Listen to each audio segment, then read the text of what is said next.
Movie के start में हम देखते हैं कि एक गाड़ी वीरान पहाड़ी इलाके से गुजर रही है। ये गाड़ी वहाँ ही मौजूद एक होटल पे जाके रुक जाती है। यहाँ हम देखते हैं कि जैक नाम का एक आदमी इस होटल में केयर टेकर की जॉब के लिए आया है, जहाँ वो मिलता है होटल के मैनेजर से। अब ये होटल का मैनेजर उसको होटल की खून भरी कहानी बताता है। वो बताता है कि कैसे आइसोलेशन ने पिछले केयर टेकर को मेंटली बीमार कर दिया था और उस केयर टेकर ने अपनी 2 जुड़वा बेटियां और बीवी का खून करने के बाद खुद सुसाइड कर लिया था। ये होटल कुछ महीने खुलता है और बाकी महीने बहुत ज्यादा बर्फ होने की वजह से बंद रहता है। जैक इस सबको मजाक समझ के ऑफर एक्सेप्ट कर लेता है। अब नेक्स्ट सीन में हमें जैक के बेटे डैनी को दिखाते हैं, जो अकेला अपने इमेजिनरी फ्रेंड टोनी से जैक की जॉब के बारे में बात कर रहा है। टोनी उसको बताता है कि जैक को जॉब मिल चुकी है और साथ ही डैनी को कहता है कि उसको होटल नहीं जाना। डैनी के बार बार पूछने पर टोनी उसको कुछ विजुअल्स दिखाता है, जिसमें डैनी को बहुत सारा खून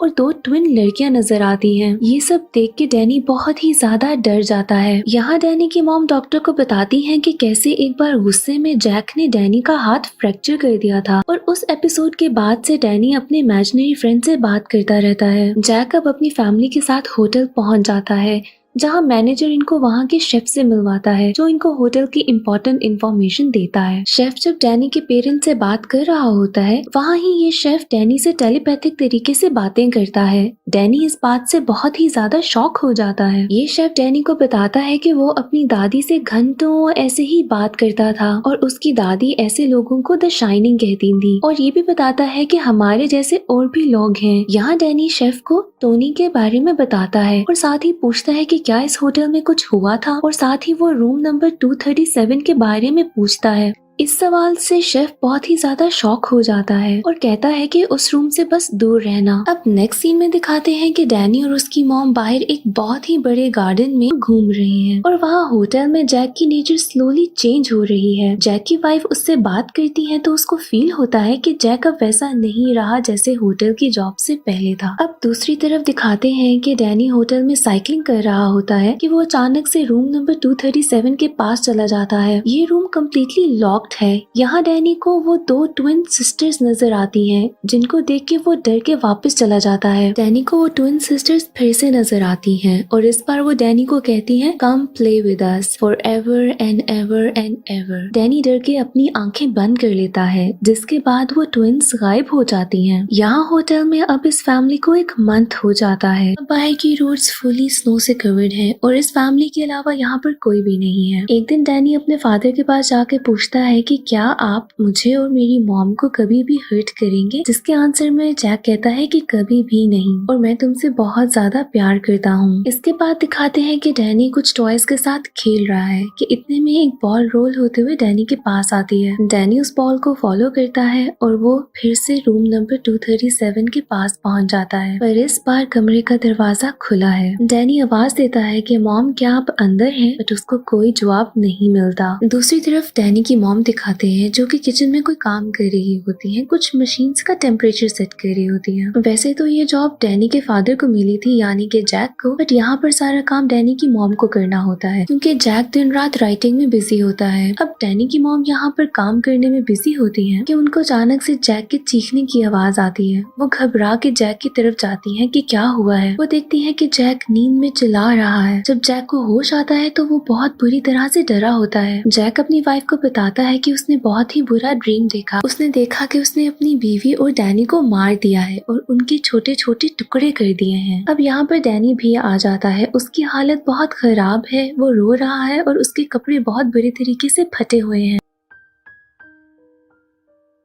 उसके चेहरे पे बहुत निशान भी होते हैं, जिसके बाद डैनी की मॉम उससे पूछती है कि ऐसा किसने उसके साथ किया है, बट यहाँ पर डैनी उसको कुछ भी नहीं बताता। यहाँ डैनी की मॉम जैक की तरफ देखती है, जो इन दोनों की तरफ कॉन्टिन्यूसली घूर रहा होता है। डैनी की मॉम समझ आती है कि ये जैक ने ही किया है, क्योंकि यहाँ पर उनके अलावा कोई और नहीं है। वो जैक को बहुत बुरा भला कहती है और वहाँ से चली जाती है। अब जैक के सबसे परेशान होकर उस कमरे से चले जाता है। वहाँ पर वो एक रूम में एंटर करता है, जहाँ पर उसे एक बारटेंडर मिलता है। जैक इस बारटेंडर से शेयर करता है कि कैसे उसकी बीवी ने उसको इतना बुरा भला कहा और कैसे वो उसको बहुत ही ज्यादा डिस्टर्ब करती है। अब यहाँ हमें दिखाया जाता है कि डैनी की मॉम रूम में भागते हुए आती है और जो बारटेंडर पहले हमें नजर आ रहा था अब वो गायब हो चुका है, यानी कि वो एक गोस्ट है। डैनी की मॉम जैक को बताती है कि हम यहाँ पर अकेले नहीं हैं, यहाँ पर हमारे साथ कोई औरत भी रहती है जिसने डैनी का गला दबाया और वो औरत रूम नंबर 237 में है। ये सब सुनते ही जैक रूम नंबर 237 में जाता है। वहाँ उसको एक लड़की नजर आती है। जैक बहुत शॉक में होता है।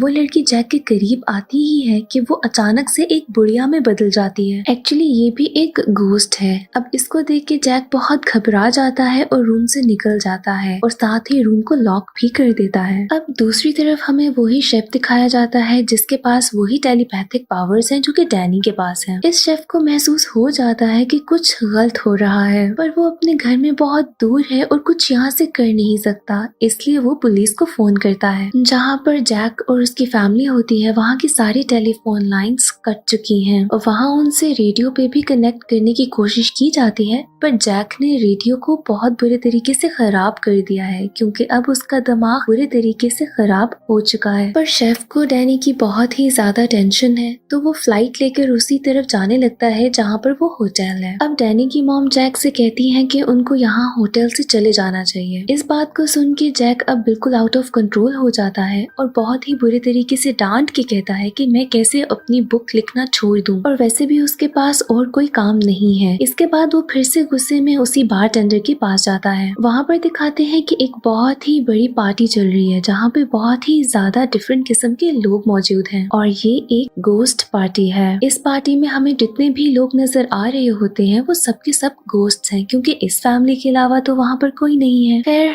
तभी एक बटलर जैक से टकराता है जिसकी वजह से उसका ड्रेस खराब हो जाता है। ये बटलर जैक को लेकर एक वॉशरूम में जाता है जहाँ पर ये दोनों आपस में बातें करते हैं। यहाँ पर जैक को ऐसा महसूस होता है कि वो इस बटलर को पहले से जानता है और शायद इसको पहले भी कहीं देखा है। अब यहाँ पर जैक को याद आता है कि इससे पहले का जो केयर टेकर था जिसने अपनी 2 ट्विन बेटियों बीवी को मारने के बाद खुद सुसाइड कर लिया था, ये बिल्कुल वैसा ही है। इसके बाद जैक उससे पूछता है कि क्या तुम यहाँ के केयर टेकर रहे हो, जिस पे बटलर बहुत अजीब सा जवाब देता है कि मैं यहाँ का हमेशा केयर टेकर रहूंगा। इस जवाब के बाद बहुत क्लियर हो जाता है कि ये वो ही केयर टेकर है जिसने सुसाइड किया था। यहाँ पर बटलर जैक को बताता है कि कैसे उसकी बेटी ने इस होटल को आग लगाने की कोशिश की थी जिसके बाद उसने अपनी पूरी फैमिली को मार दिया। इसके साथ ही ये बटलर जैक को बताता है कि उसका बेटा डैनी हेल्प बुलवा रहा है। यहाँ पर एक और बात क्लियर हो जाती है कि डैनी ने ही टेलीपैथिक तरीके से शेफ को बताया कि उनको हेल्प की जरूरत है। अब जैक को ये गलती ठीक करनी होगी, यानी कि इस बटलर ने जैक के दिमाग में डाल दिया कि इसको अब अपने बेटे और बीवी को मार देना होगा। अब दूसरी तरफ हमें डैनी की मॉम दिखाई जाती है जो कि बहुत ही ज्यादा परेशान है और इस होटल से किसी न किसी तरीके से निकल जाना चाहती है। इसके बाद डैनी की मॉम जाती है जैक को ढूंढने के लिए। उनके हाथ में एक बेसबॉल बैट भी होता है। जैक को ढूंढते ढूंढते वो उस रूम में पहुंच जाती हैं जहां पर जैक बहुत ही दिनों से एक किताब लिख रहा है। डैनी की मॉम टाइपराइटर तक पहुंचती है और देखती है कि वहां पर जैक पिछले 1 मंथ से सिर्फ एक ही लाइन लिख रहा है। ये लाइन होती है all work and no play makes Jack a dull boy. ये देखकर वो बहुत ही ज्यादा शॉक में आ जाती है कि कैसे इतने 100 पेजेस के ऊपर जैक ने सिर्फ एक ही लाइन लिखी है। इतने में पीछे से जैक आ जाता है और उसको ये देख के बहुत ही ज्यादा गुस्सा आता है कि डैनी की मॉम ये सब काम जो उसने इतने दिनों में किया है वो देख रही हैं। वो क्यों उसके पेजेस को पढ़ रही है जिसपे वो काम कर रहा था। यहाँ पर अब जैक का दिमाग बिल्कुल खराब हो चुका हुआ है और वो पूरे तरीके से साइकोटिक हो चुका है। ये बात डैनी की मॉम सेंस कर लेती है कि जैक उनको नुकसान पहुंचाने वाला है। जैक आगे बढ़ने लगता है कि डैनी की मॉम के हाथ में जो बेसबॉल बैट होता है वो जैक के सर पे मार देती है जिसकी वजह से जैक बेहोश हो जाता है। इसके बाद वो जैक को स्टोर रूम में बंद कर देती है।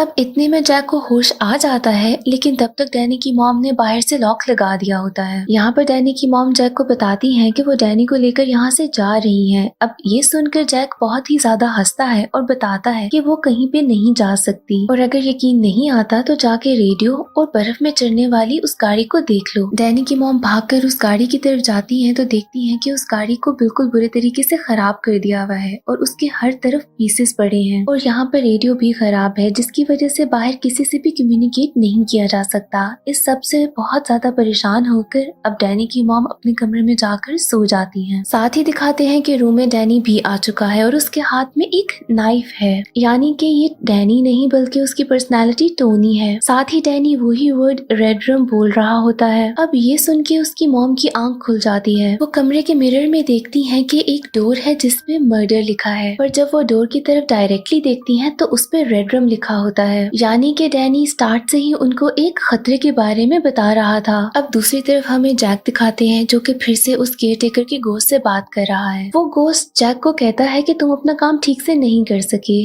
जिसके बाद जैक कहता है कि मुझे एक और मौका दे दो। इसके साथ ही वो डोर खुल जाता है और इसके बाद दिखाते हैं कि जैक के हाथ में एक कुल्हाड़ी है और वो उसी दरवाजे को तोड़ने की कोशिश कर रहा है जिसमें डैनी और उसकी मॉम है। वो उस कुल्हाड़ी को लेकर डोर को तोड़ने की कोशिश कर रहा होता है। इतने में डैनी को उसकी मॉम लेकर वॉशरूम में चली जाती है। यहाँ पर डैनी की मॉम डैनी को वॉशरूम की विंडो से बाहर भेजने की कोशिश करती है। डैनी तो बाहर चला जाता है बट वो खुद बाहर नहीं निकल पाती क्योंकि विंडो बहुत छोटी होती है। दूसरी तरफ दिखाते हैं कि जैक ने रूम का डोर तो तोड़ लिया है और अब वो वॉशरूम के डोर पर हमला कर रहा है। वो वॉशरूम का डोर भी तोड़ता है और हाथ से लॉक खोलने की कोशिश करता है। अब डैनी के मॉम के हाथ में वही नाइफ है जो डैनी ने उनको दी थी। वो इसी नाइफ से जैक पर हमला करती हैं और साथ ही हमें बाहर एक कार की आवाज आती है। बेसिकली ये वही शेफ होता है जो कि डैनी की हेल्प के लिए आया है। अब कार की आवाज सुन के जैक बिल्कुल अपनी वाइफ को छोड़ के उसके पीछे जाता है। यहाँ होटल के हॉल में जैक को शेफ नजर आता है और वो उसी कुल्हाड़ी से शेफ को मार देता है। शेफ को मारने के बाद जैक अपने बेटे के पीछे भागता है जो कि बाहर बर्फ में है। डैनी विंडो से बाहर निकलकर उसी मेज में चला जाता है जहाँ पे वो पहले अपनी मॉम के साथ जाता था। जैक जब बाहर निकलता है तो वो डैनी के फुटस्टेप्स को फॉलो करते हुए उस मेज में ही चला जाता है। डैनी ये बात समझ आता है और वो अपने फुटस्टेप्स को क्लीन करता है, जिसके बाद वो एक जगह पर खामोशी से छुप के बैठ जाता है। जैक डैनी का पीछा करता रहता है और उसको बहुत ज्यादा आवाजें भी देता है। दूसरी तरफ हमें डैनी की मॉम दिखाते हैं वो जो बहुत ज्यादा घबराई हुई हैं और अब होटल की लॉबी में हैं। उनको होटल की लॉबी में बहुत ज्यादा घोस्ट नजर आते हैं। इन सब से डर के डैनी की मॉम भी होटल से बाहर आ जाती है और दूसरी तरफ दिखाते हैं कि डैनी भी अब मेज से बाहर है, क्योंकि ये वही मेज था जहाँ पर डैनी बहुत दफा अपनी मॉम के साथ आ चुका है, पर जैक इस मेज में कभी पहले नहीं गया था और उसको अब रास्ता नहीं मिल रहा होता। इसके बाद डैनी अपनी मॉम के पास जाता है और ये दोनों उसी कार में जिसमें शेफ उस होटल में आया था